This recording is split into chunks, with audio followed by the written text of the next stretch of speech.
In today's video, I'm going to teach you how to make MailChimp email mobile friendly.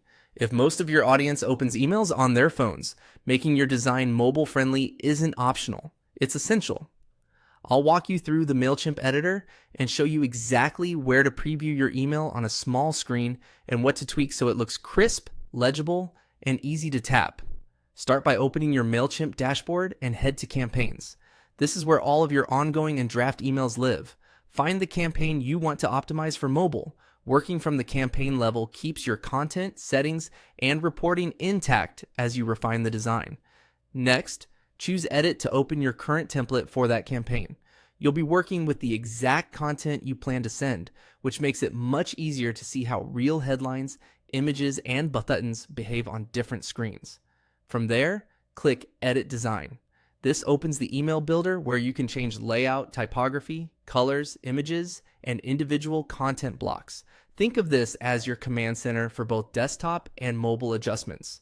Inside the editor, switch to the mobile view by clicking the mobile icon, usually represented by a small phone. This simulates a narrow screen so you can watch columns stack, see how text wraps, and check spacing around images and buttons. As you preview, pay attention to readability, tap targets, and whether anything feels cramped or misaligned. Now, edit and adjust with the mobile view in mind.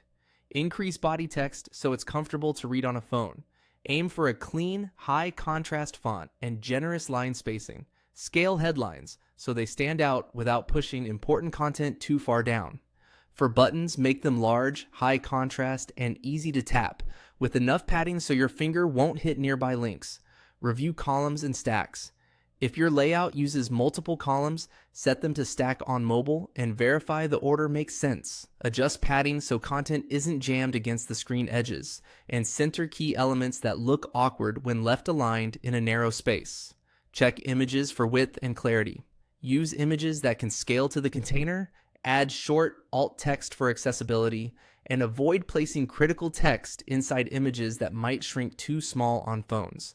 Finally, still in the editor, use the preview tools to scan top to bottom, then make quick refinements. Keep paragraphs short, trim any crowded sections, and confirm links and CTAs are clear and easy to tap. When everything looks great in mobile view, you're all set to proceed with confidence.